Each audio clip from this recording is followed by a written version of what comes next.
Mbenga sura chama sigina kanya mada Shirifa TV jakanso kerefe bawo daga kanya muwa sana bisa ba undana goshira mali jamana fandana bela jenefe kaufu ka walmado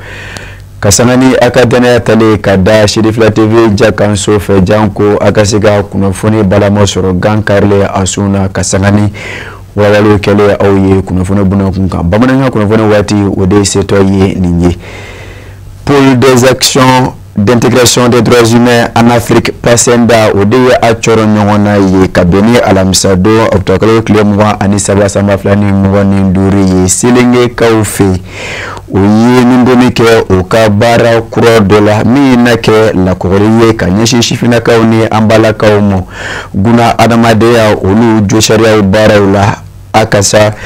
kele kumbe ani kele ba olo bara ula Shirifa TV tola tamadun kunye Safiatou Sidibe ani Samatraori Sirala tunkono dugu kono fonyo ngo bisika na dikota mai wala saka sika shizani kume tugu mana minisa bisika na kelani kuma mo kofe ka olu bali dugu chama yala ni kofe pasenda mawu ka minanji kisinenge wala saka sika ben kuma fo ni fonyo ngo na oko bisika basi nyam kasoro amake demate ma wale wal makiri sotara kren na ko kalanke shifina ko ani musola ko ana seringi yambi kadaka amna baram ne sanfla barani ni shinme kele kube ano kele banka anika fereke wala sa jamana do musika jamana sara do chugumena do ni de barawu baradam na akaka ika dugu fama wuli uka yamara dima ika tibani baraye wodi kama bi ayaye anye chibla administration mogoma chibla collectivité ma ani muso jekulu ani demsene jekulu ukana anga kuma projet mena baramu ni selingi ka nyefo beye beka famnya effectivement faut chugumena amena mbamba musuka amena mbamba shifina kauka kadaka dugu ni muso ndum ya fanya ka foko na fante kelela akachala okelete srasro kadaka fana alaka ngishini kele bula jamana kono muko mun men sika kusirba yi muso ni shifina kawde donc anga la yini konte dogere uluka sika kele kumbanayi uka sika kele ban plutôt ga kele kelaye ode kam projet nyishine ulude makusibe yorununa abiga ke mali fan chaman la ni buguni region ta ka baran ke selenge amna baran ke yanfila avec buguni avec kolonjeba ni kulukuru region ta baran mena ke kati cercle kono avec kolokani ani kangaba ni sikaso region ta baran mena ta ke sikaso cercle kono ni tara kai amna baran ke kai ni tara kita fana mena baran ke kita cercle kono udale mala kafoko ni tle flakana imesika na fabala si uma shifina ka ani musola kama ugarsigelani kalaina uyajira kafo ufuna na bank mala si usigirola alhamdulillah rabbil alamin men projet min na mbulu fly bo ni projet min ni na basi de kofo ame wali amina sisa jamana de churumya ni projet sura la kana ni ka be dugudin fara nyogonka surtout am so ni dumsenu am seka ben churumya ni am ben adron jamana de dia dugu fana be parce que point churu chama be sisa pour ta fanga donc ni kala na ke muso ni dumsenu pe mi seka ke sababu ka ben nati dugu kono a o shambade parce que amne ke sababu ka furu dogoya dugu kono ka donc a fo ni fenkera an yere ka sika fo anga adamadiya sariya kɔnɔna na makeni fanga na tarai bon ni pour ya yatna na mbulu flay ni sonja ni wasai nya fi to na pase na yamba na ko bali na ma bada mebi donc ni pase na sera kana ni jela ni yalla amado mali to mna ka ni projet yi ka se kana en franjonga an ko ni devant la circuit fi sur la circuit ko ni ba re mbulu kana en franjonga an je ni projet ma projet ni abit kele kumbe ni ka ka kele fana ban donc o fin bere wa de mbulu ba ma fonyo ko ni fonyo to na très généralement mi so wa du tiku fi ameta na la ya be fola ba na la ma be fola mta fanga tikla mo fi non la banu wa yara ko amal na fanyo parce que nya fi to na ni formation ni banu da formation fi be kan je ne fais ban je ne be ma choisir par hasard donc be fi ni ko ton fona ko nan donc ni formation banu je ne kin na fi be kan on va besa mutu ko to do ni fona franyo ka o commencer ko o do rapport da ma fona mo di passer da fona ma avec la comité aussi qui c'est là comité ni na baraka ke le tumbe avec le banque donc ka la fait an mina sika amina barake fɔɲɔgɔn fɛnɛ bɛ na an ka se k'a bɛɛ ban k'a bɛɛ dandana ka sɔrɔ a ma kɛ ni fangabataga ye inshallah. Ba kolomuje merba ka denga flana akili ga kuma ta afini ni projet fo ka tareta ko sebe ka jira Amadu Konate ana barake na ku bismillah an kɔni an so jalo bi sɔgɔmadan na ka sababu kɛ projet pasanda yɛrɛ ka ni hakilinaw ye bɛɛ b'a dɔn jamana bɛ cogo min na bibin na parce que jamana basigilen tɛ ka sababu kɛ mankanw ye donc ni fɛɛrɛ minnu sigira sen kan min bɛ se ka kɛlɛ kunbɛn ani k'a ban donc maintenant bɛ se ka fɔ o ye tare ye parce que anw ye ɲɛmɔgɔw ye ni de an ka hami ye parce que n'i ye mɔgɔ sɔrɔ min b'i dɛmɛ i ka baara la ka baara nɔgɔya i ye tiɲɛ yɛrɛ la o ye espoir ba ye. baara ninnu kɔfɛ an ka laɲini tɛ dɔwɛrɛ ye yɔrɔ minnu fana bɛna baara kɛ yɔrɔ ninnu na yɔrɔ minnu ka kɛ bɛɛ dugu ye ka d'a kan c'est vrai sigi bɛ yɔrɔ o yɔrɔ ɲɔgɔn faamuyabaliya bɛ yen nka n'a mana ko kɛra an k'an tɛgɛ di ɲɔgɔn ma balimaya kɔnɔ famille kɔnɔ an ka se k'an ka gɛlɛyaw ku an ka se k'an ka kɛlɛw kunbɛn n'a ma kɛ ni sitanɛ ye o de y'a to an ka laɲini ye vraiment bɛn ka sabati kosɛbɛ mɔgɔw ni ɲɔgɔn cɛ dugudenw ni ɲɔgɔn cɛ ani an mɔgɔ wɛrɛw ni ɲɔgɔn cɛ o kɔfɛ fana an ka laɲini tɛ dɔwɛrɛ ye mɔgɔw ka se k'a dɔn jamana sariya an ka ɲinɛ an k'a dɔn ka se ka baara kɛ n'a ye ka d'a kan bi bi in na mɔgɔ caman bɛ fili caman kɔnɔ ka sɔrɔ ma lawula kama donc n'an ye sariya min fɔ mɔgɔw ye a ka ca la mɔgɔw b'u ta sira min na sira dɔn sariya ko ta fanfɛla na. projet in baara nunu kɛnɛ ɲɛmaaya tun bɛ baba commandant bolo Selinge n'o ye préfet ye a ka laseliw kɔnɔ a fana y'a jira k'a fɔ ni projet in folen don ka tare kosɛbɛ Selinge kɔnɔ ni bɛn kuma carila musolakaw ani sifinnakaw yɔrɔ la a ka ca Ala fɛ ko an ka sigidaw bi diya. An bɛ bɔ Mali jamana kɔnɔna na dancɛw sɛbɛnlen kɔfɛ ka taa bisimila minɛ Nigérikaw fɛ ye Faransi fanga gouvernement o ye hakilina dɔ ta sɔrɔ bosolo bona kun kan min na kɛ sababu ka se ka nɔgɔya da kɛ ka ɲɛsin dutigiw ma madama ka sanga ni waati ni a gɛlɛyaw ye o de siratigɛ la minisiriw ka ladala ɲɔgɔn ye senfɛ min baaraw bonya kunta mɛn ka di général d'armée Abdramani Tiani fɛ o ye ɲɛfɔliw kɛ a ka ja ka kunnafoniyaw di ka bɛn ni otokɛlaw tile 22 sama fɛn 25 ka yira k'a fɔ sɔrɔ dugumada min bɛ tali kɛ simigi la ko dɔ farala o ka baw a kun bɛ 6 ani dɔɔni la nka doni ana tɔra Niger jamana kɔnɔna na sɔrɔ dugumada o bɛ tali kɛ ka bila min na o de ye 8 ani 400 ye karamɔgɔ Musa Fɔma ale bɛ ɲɛfɔli kɛ a ko kun kan. Ni hakilina min bɔra Niger jamana ɲɛmaaw yɔrɔ a dabɔkun de ye ka jamanadenw ka dugu jɛ ko 20 ma y'a kɛ cogo nɔgɔya u bolo kɛrɛnkɛrɛnnen ɲɛna minnu bɛ foroba cɛw la Niger jamana ɲɛmaaw minisiriw ka ladala lajɛ tɛmɛnen senfɛ u y'a jira k'a fɔ maa man ka maa ta i ka baara la ka jigi sara min ni dugumana cɛ n'u ko ma ko SMIG u ye dɔ fara o hakɛ kan ka bɔ dalasi 600 la ka kɛ dalasi 8,400 ye a dabɔkun de ye ka nɔgɔya don Niger ka denw balo cogo la laɲini in fɛnɛ kun gɛngun bɛ baarakɛlaw ka lapasa jɛkuluw fɛ kuma jan minisiriso min ɲɛsin bɛ foroba cako ni baarakow mɔ ale de ye nin hakilina ta ni jamana ɲɛma général Abdramani Tiani ka diɲɛ ye ka dɔ fara Niger SMIG kan ni o ye i man ka maa ta ka jigi min ni dugumana cɛ ka sabu kɛ gwɛlɛya bɛ diɲɛ kɔnɔ bi o kumana gwaw la musaka ko ka bon ni min kɛ sababu ye ka fiɲɛ bɔ dadi gwatigiw mɔ Niger jamana ɲɛmaaw ko laɲini tɛ dɔwɛrɛ ye dugu jɛko 20 ma y'a kɛ cogo ka nɔgɔya Niger ka denw bolo ka sanga ni gwɛlɛya kuma ye minisiriw ka ladala lajɛ ma dan dɔ farali mɔ SMIG kan n'o ye maati mata baara la ka jigi wari min ni dugumana cɛ forobaca kɛbaw dɔ farala olu bɛɛ lajɛlen ka sara kan ka sanga ni u jɔyɔrɔw fɛnɛ ye ko a na kɛ sababu ye ka nɔgɔyaba don Niger ka denw ka balo cogo la fɛn minnu bɛ ni ɲɛti kɛ u kɔ balo fɛnw na olu sani ka se ka nɔgɔya Niger ka denw bolo a laɲini y'o ye. An bɛ an kun da Sudan jamana kan ye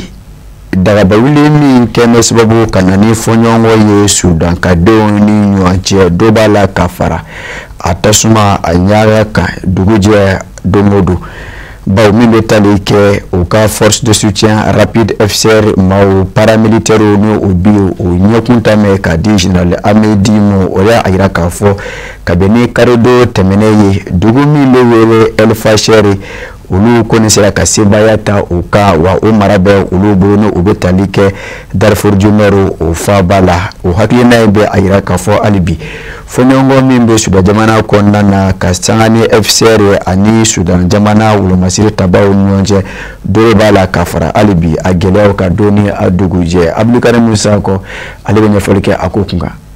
Sudankaw fɛ yen u ka finitigi mamurutilen minnu n'u k'a ma FSR olu ye kibaruya bɔ k'a da u ka kunnafoni siraw fɛ u ko min ma ko Telegram k'a yira k'a fɔ Al Fasher n'o ye Sudan yɔrɔ kɛrɛnkɛrɛnnen ye bawo finitigiw dagayɔrɔba dɔ de don k'a fɔ ko olu ye o yɔrɔw minɛ k'o kɛra olu ta ye nin ye a kalo 18 ye Al Fasher ale ye yɔrɔ ye Sudan finitigiw ani u sinamaw bɛ ɲɔgɔn kɛlɛ la yɔrɔ min nɔfɛ kɛlɛ ka wuli a nɔfɛ ni k'a minɛ dɔgɔ kɛ i yɛrɛ ta ye o kɛra sababu ye ka gɛlɛyaba don jamana kɔnɔ u ko min ma tubabukan na crise humanitaire kibaruya min dira FSR mɔgɔw fɛ k'a fɔ olu ye Al Fasher minɛ n'a kɛra sabatilen ye k'a bɛ kɛ koba ye kosɛbɛ bawo a na kɛ sababu ye ni finitigi murutilenw u ka jɔyɔrɔw ni k'o sinsin Sudan jamana kɔnɔna na nka o n'a ta o ta ni kibaruya in bɔra ka da u fɛ fɛn min ye Sudan finitigiw ka ɲɛmaayaso ye o ma bɔ ka kuma di nin kan a ma kuma galontigiya wa a ma tiɲɛtigiya fo n'a kɛra jɛkulu dɔ ye u ko min ma comité de résistance populaire ni ale ye jɛkulu ye min kɛn bɛ ka sigi sen kan k'a fara k'a bɛ finitigiw dɛmɛ n'o ye Sudan finitigiw ye Al Fasher n'o ye nin yɔrɔ kofɔlen ye ni a minɛna ni finitigi ninnu fɛ n'o ye FSR mɔgɔw ye ka degunba don Sudan finitigiw nɔfɛ Al Fasher ale yɛrɛ ye yɔrɔ ye yɔrɔ min nafaba b'a la bawo jamana sɔrɔ sira caman de bɛ ɲɔgɔn sɔrɔ a kɔnɔna na wa dugujukɔrɔfɛnw caman de b'a yɔrɔ la kɛrɛnkɛrɛnnenya ma sanu jɛma bɛɛ kɛmɛ k'i ɲɛmada ni kibaruya min dalen filɛ nin ye FSR maaw fɛ yala Général Al Burhan n'ale Sudan finitigiw ka ɲɛmaaba ye a bɛna ni kibaruya in a sɛbɛntiya walima a bɛna galontigiya bɛɛ kɛmɛ k'i tulomada a fɛ n'a kɛra sabati fɛn ye k'a fɔ FSR mɔgɔ ye Al Fasher k'a minɛna a bɛ kɛ sababu ye ka degunba don Sudan jamana capitale kɔnɔ n'o ye Darfour ye bawo finitigiw tɛna sɔn k'u sigi ka nin ko in filɛ ten a kɛlɛ ani a maafa jugu a tɛna bɔ foyi de fɛ. A si bɛ jɔ san 80 ani kelen bɔɲɔgɔnko la Yoweri Museveni Uganda jamana maramasa don o bɛna a ta a b'a la ka labɛnw de sabati walasa ka se ka a kan bɔ kokura Uganda jamana kalafilo natɔ la minnu ɲinitɔ don ka bɛn ni sa natɔw ye u bɛ a jira k'a fɔ Uganda jamana mara bɛ a bolo depuis san 1986 u b'a jira k'a fɔ hali bi a t'a fɛ ka a sen bɔ marali la fanga marali tɛmɛnen kɔfɛ a fana kɛn ka danaya sɔrɔ bi ka bɔ wolomasiri tabaw yɔrɔ bawo ale ni olu bɛlama o bɛɛ lajɛlen kungilenna o de ye kelen ye karamɔgɔ Musa Fɔnba ale bɛ ɲɛfɔli kɛ a ko kunkan. Nin lakana jɛkulu kɛrɛnkɛrɛnnen Uganda jamana ɲɛmaayaso kɔnɔ fangasinamatɔw ni forobatɔ ɲɛma caman ŋɛmɛ ka kɛ i n'a fɔ jamana ɲɛma yɛrɛ lakana jɛkulu de a n'a ka denbaya jangwa bɛ se ka mɛn fanga na cogo min n'a sara fanga fɛnɛ na a denkɛ min bɛ surasi bolo kɛrɛnkɛrɛnnen dɔ ɲɛmaaya la ni général y'o ye ko général Muhoozi Kainerugaba o bɛ se ka sigi fa nɔ na cogo min Uganda bebe na lakana jɛkulu kɛrɛnkɛrɛnnen n'o ye SFC fangasinamatɔw bɛ siran a baara kɛcogo ɲɛ hali adamadenya hakɛ labasabaw Uganda jamana kɔnɔ u bɛ ko tɔɲɔni jɛkulu don ka sabu kɛ kuma bɛ kuma la a lakanabaw b'u ɲɛ datugu ka munumunu zalo kɛ Uganda duguba Kampala ni dafɛ dugu bɛɛ lajɛlen la i b'a sɔrɔ u donnen don maramafɛn la o bɛ kɛ sababu ye ka maa caman jatigɛ adamadenya hakɛ labasajɛkulu y'a jira k'a fɔ Uganda jamana kɔnɔ lakanajɛkulu kɛrɛnkɛrɛnnen bɛ se ka maa minɛ ka taa ni ye k'i sɛbɛkɔrɔ n'i ma tɔɔrɔ a dɔw la i bɛ sa u bolo kɛrɛnkɛrɛnnen ɲɛna politikitɔ ɲɛmaw kuma bɛɛ ani olu kari mɛ ɲɔgɔn na ni kalata kumaw sera lakana jɛkulu kɛrɛnkɛrɛnnen force spéciale kɔni ŋɔnamaw bɛ ka kɔrɔfɔ ngalontigiya nka n'a ma ɲɛ k'a fɔ an bɛ ka ngunda kalata ka Uganda jamana kɔnɔ ko Yoweri Museveni a si bɛ san 80 na a b'a fɛ ka manda wɛrɛ ɲini kabini san 1986 ale de bɛ ka Uganda jamana mara maaw jɔrɔn bɛ lakana jɛkulu in baara kɛcogo kɔrɔ fangasinamatɔ bɛ fangasinamatɔ na o dɔw laban bɛ bali k'u ka muɲukumaɲaka kɛ maaw ka danaya da u ka yɛrɛmangudu kuma ka se ka jamana ɲɛmaaya ɲini kɔsa in na polisiya yɛrɛ fɛnɛ n'a mɛn a jira k'a fɔ u mago jɔn bɛ polisilaka 100 ɲɔgɔn na la kalo saba kono minu mina bara ke jamana tokola maminu zominga ja uluko nimbe kalata nyesigi to de ye jamana nyema yuweru Museveni bini kambo manda ware no fe fola kana jakulu kachaya jangone mami ngoki banye korondo tabone bambla kado ikuna sa 2021 jamana kundigesigi kalata mingera bela jele benaka kafo akera bone daye fangasina mato nyema ubulu maere menye fangasina mato nyema yena beka jamana nyema yuweru Museveni nyakorose robere kuyagulani mayere dongili dala korodo adongili datoka kunye ko babu wine akembe politiki mayebi shifina kadu mabe aleka sula ko lembe polisi la kaula atiseka yogo machama nzira meni kalata pumasira mokana balikata kalata udango maye amawlodoni yakafo Uganda jamana kabina yaka yere mahona nya soro sa 1962 yere mama delikado jamana marachokola kalata sembe abekara kafo jasui Vora wanseze kangunda jen fanre kibere ka ane karamo musa forma amito nyambulu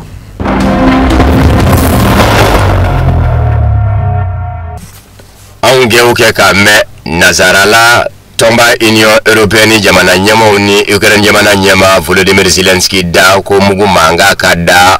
Ukraine isilache au majigia kafo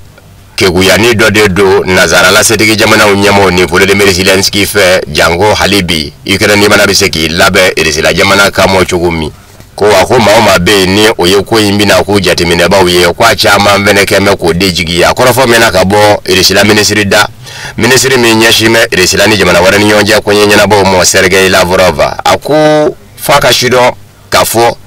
Ukraine jamana ka yere ma horonya osigata irisila jamana la nga ko faka donfana kafo Ukraine jamana ka yere ma horonya babulu chugumi mino nya kanu Ukraine jamana diuna kafo Ukraine jamana ko inde ukakoye ubu yere ye irisila ka denya de la ka sabu ge Ukraine jamana bora irisila de la ambi sege irisila mo hake do be olu fene ye olu ka furuba kala ta labe ukakono la ni oye kirime marai ma famba ka jira ka ngata irisila fe olu tale irisila fe Ukraine jamana nyamo kala ba ku nyet neke o moye ko ye sharia do de sosoto fene ye Ukraine jamana nyamo fe kerengere ni nyana Budapest benga no ye Hongrie faba bengai Hongrie faba Budapest benga ku jamana umino ndige tegera kabo irisila la domina abibule ko URSS na jamana ya yira kafo utna se mugujugumo dangania bidi umo kafo bindna ke uka mugujugu dilan jamana fe ko wako Ukraine jamana ka o hake o jome Ukraine jamana yi kunga Budapest benga fene dafe benga umfene bi jakulu were benga ko OSCE o keme ka jira kafo jamana nyamo kangu jandu moka hakela jamana ukono shiaula jamana ukono shia umino manja uga hake doye mwenye o hakilinanta o fene kata udaka na ku ubumbu ye jamana kono benga mbanga hakilina mana ye ola ukota kunga ko Ukraine jamana nyamo ye o OSCE sharia soso kasabu ke kirime marade unde ajira kafo ambora irisilala ande ka nyere ye Ukraine nguino halibia anga kamvota ye irisuka kamvota de ye okumana umba feka sege irisilamo uye furubakala ta labe kabili sa 2014 ni olu yo jira Ukraine jamana yitake bone banvla de doni ye olu kuna fokana irisila ere dimisa ni irisilama nyemo wulila kalaka na chuko nyini o kirime marade una katabla furubamula ani Ukraine jamana che irisila jamana nyema Vladimir Putin ayesebo akona koro kase mugujugu shifle yoro dola mugujugu kura do mingume ka labara irisila fe Amerika jamana kuna fone diso New York Times ka fola ko Vladimir Putin ngati nyeda ni mugujugu kura inga me hitlela kwa kanga Nazara la setike jamana ula somi kafo irisila jamana teke jamana ye jamana memi sege ako na tigara nu cheka tetugu Vladimir Putin ye tamake kanyeshi ni yora imimo nanye ba sigilela asura sinyemo uchela ashiflele ko anyana ayekumata kajira kafo chinyado ashiflela anyana nga halibi bara tobe mugujugu kura inga abiseka labara halibi chukumi mimi seka tu kele kono akaseka no babo ko bara baje amawla da yakaba sa 2018 marse kalula resila wasablo kono Vladimir Putin ngumi direki dase ni mugujugu kura indilali komo irisila jamana fe mugujugu mindu mugu filita do mugujugu biseka baratu ala akawuli noye na yijayere bi mugo jugu fele to ka fenwere baratu alamin berebe menejie kele sharia uye nga ko nga shido ka fo mugo jugu mindo na ko be fili atetoli yoromo kabila suro kasabuke kundala hakenda du kwa mako illimité mugo jugu imbe wele ko missile de croisière nucléaire à portée illimitée Bureveshnik ofeneni Oreshnik tekele nyimindo na sangu Vladimir Putin ya iraka fo mugo jugu kura fili dain awulile fulungu doto kata ati yele safe kujugu abiye hakela nga yemandi fana watatu afena bise ki cheche chugo bela jelela jangwa tasera jonjo kana do jugu fe fokata se aseyorola mugu filita ulabarali ku ke mugu jugu ye adamina na irisila jamana fe kasabuke ani setiki jamana wara mingengu me katega no blake benganze bena kafo muju labaraka berebe ani nyonje jango jien bise ka kishi andoromo ukuma ko traité sur les missiles antibalistiques tegano blakera ula sa 1972 nga décembre kalo la sa 2001 Amérique jamana ya iraka fo iterobli kabuno kara irisila jamana fena biraki labe mugo jugu lafe mugo filita lalife Amérique jamana ya rasurasiya nyama ya sonu e Pentagoni wera jongwala jora alaka fo ni mugo filita kura ni oye missile Bureveshnik mugo filita do mimise ka yorobe goshi ka sabuka abi fulungu ni fanga minye kata abi wulini kura hake mbena ye na magotise kura mo jango ka foka pilu ka fa kwa ka josrafe o fanga fene kabu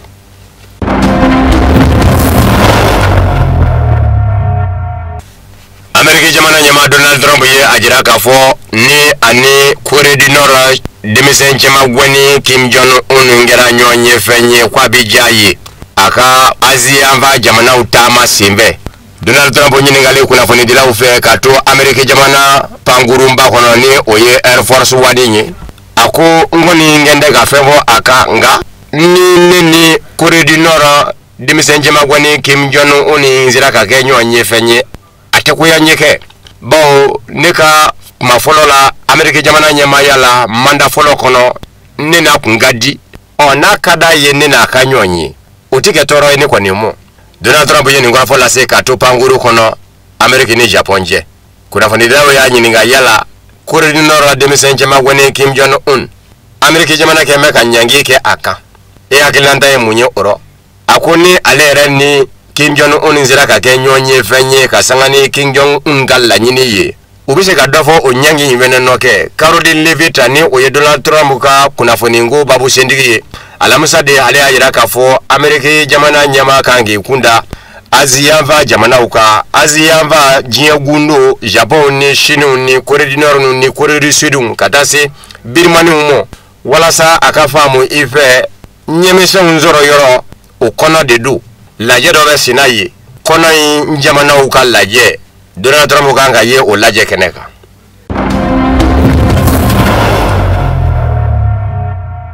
Corée du Sud minye Corée du Nord sigi nyon jamana ye ni bende uche olu kele ka meko Donald Trump bisonka nongongarike kado Corée du Sud foka se adangela ane Corée du Nord che jangwani demisen jema gwani Kim Jong Un binyonyi Corée du Sud ma nyemo ye ajira kafo olu madala nala sekake ho yunjo ne aleye Corée du Sud jamana nyema yaso lakanako anyema danganye aleko olu koni ngende ka tamajien fo yimi majira ka fo Donald Trump ni Kim Jong Un na nyonye uka danje ula asebe koro nyini ngara kuna fo ni dila ufe yala ko ina kewa alabara ka jira ka fo sa 2019 nyonye mingera Donald Trump ni Kim Jong Un nje ulu ni Corée du Nord danjela ni Donald Trump shina ka daje sago na sekele ye ki jo Corée du Nord kono ninga klaka segi kana Corée du Sud kono kwa sebe koro labena ngani alere ko ni nyininga Corée du Nord jombe joro mina kafoko Donald Trump ni Corée du Nord jamana nyama Kim Jong Un demisen jama kwani kanyonye kabe balaela uko ni ayira ka fa bisika ke bawo Donald Trump akako kuma chama ja majwa do mata girin mado ona kera labenvenye Corée du Sud bi alabe keke jango Donald Trump ni Corée du Nord jamana nyama Kim Jong Un minyonye danjela